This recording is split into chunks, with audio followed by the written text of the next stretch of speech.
Mississippi is my home, born and raised in Mississippi, and have a deep love for the state, for its many wonderful attributes.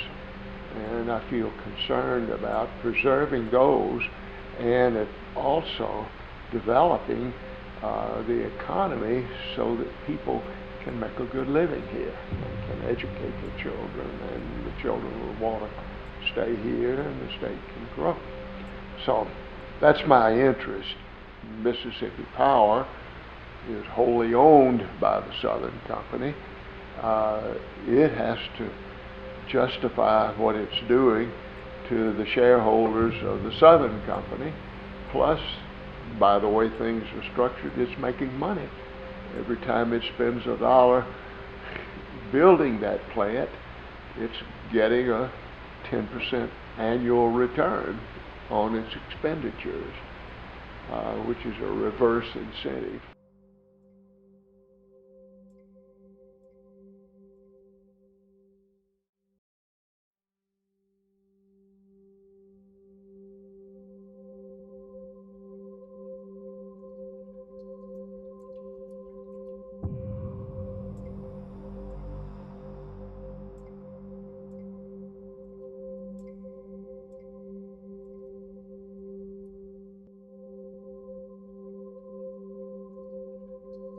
And particularly when it knows that all of that cost is not going to be its cost or the shareholders' cost, but it's going to be paid out of the pockets of Mississippi families, businesses, and industries. And so the obvious question is, what can be done about it? If people wake up and want something done about it, who and what can be done? As far as the Kemper County plant, at the time it was conceived, when they were first beginning to think about building it, it was a very justifiable thing.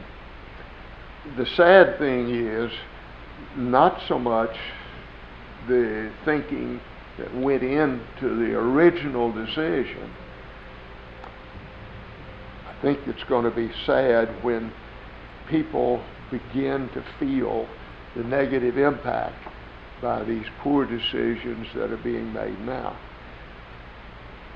And then the ripple effect from that is that our competitive advantage that we've had in Mississippi, which includes a moderate rate of electric power, in fact one of the lower ones in the country, is being eroded by this, and it will affect the entire state in its competitiveness.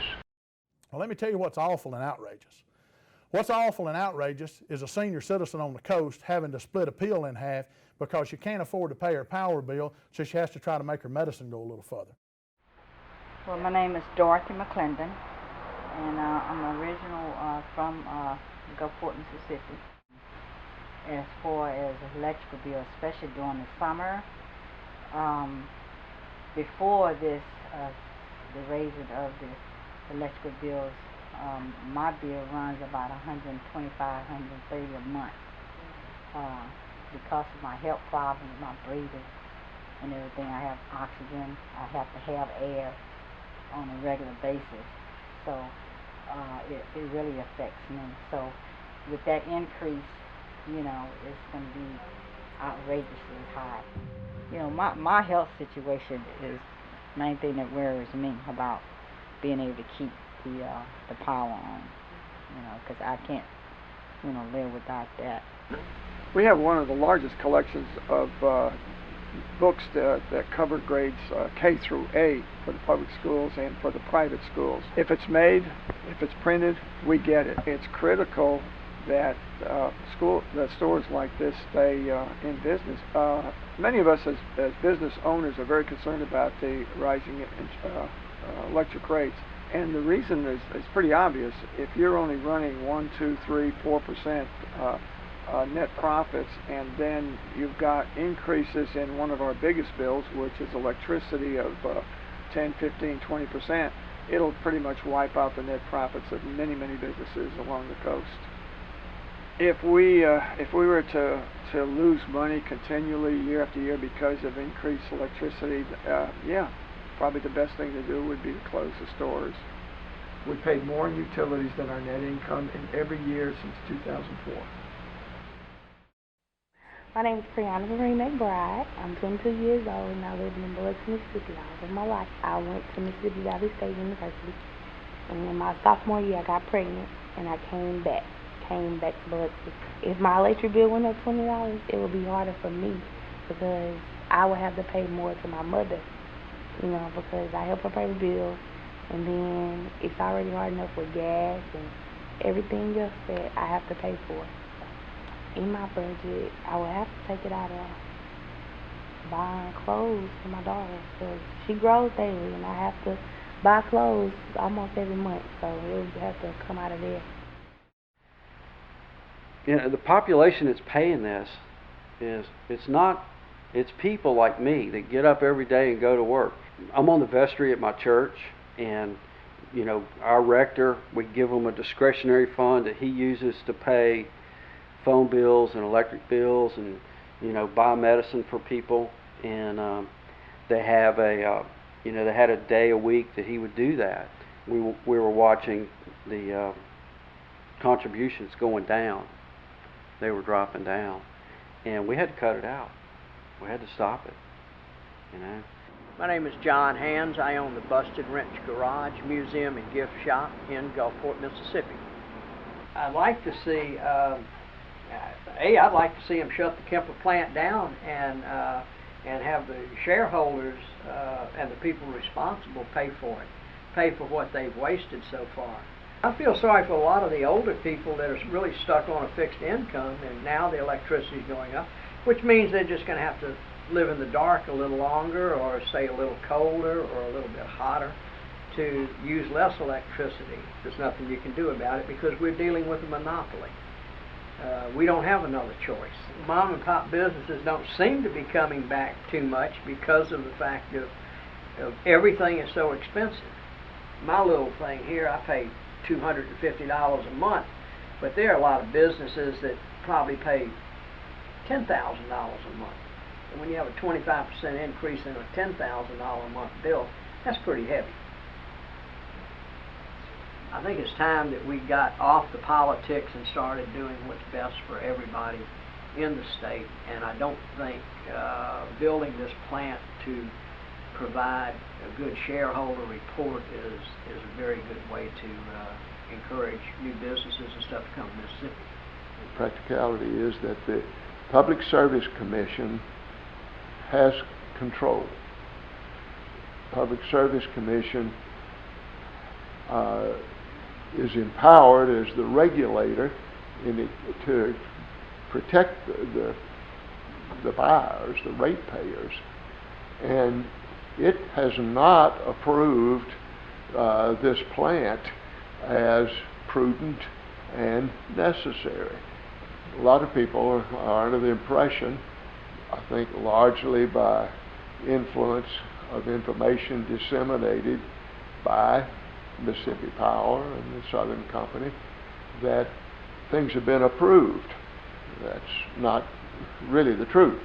Everything else has to be, previously has had to be approved as prudent and useful, and the previous decisions for other plants have been based on when the thing is up and running and prove that it is operational and that it will produce electricity at a reasonable cost, then it gets the stamp of approval and it's approved. Up till that point, it's at the risk of the utility. That's not the case right now. Will the Public Service Commission do what it's authorized to do and empowered to do, and that is to withhold or at least delay its stamp of approval until after the power plant is operational and proved its benefit. Unless it does that, it has let us down we who pay the rates. The immediate cost won't be very obvious because there'll be the gradual process of increasing the rates as years go by. But ultimately, it's going to take money away from the people who are least able to pay it. And it doesn't have to be. All the Public Service Commission would have to do is to say, okay, it is prudent to make an expenditure necessary to convert the generating plant to natural gas. It's already set up to utilize natural gas. In fact, it'll have to start with natural gas. So why not go ahead and gear it up to produce power with natural gas and at least temporarily stop the expenditure on the chemical plant. If in fact someday it becomes economically feasible, fine. Go ahead and complete it and use it.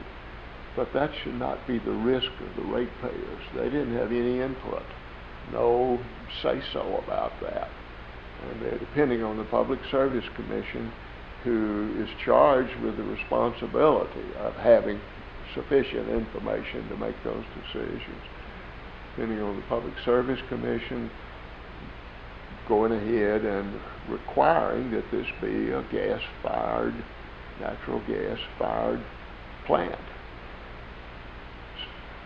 So we would have more electricity from much lower cost fuel than natural gas.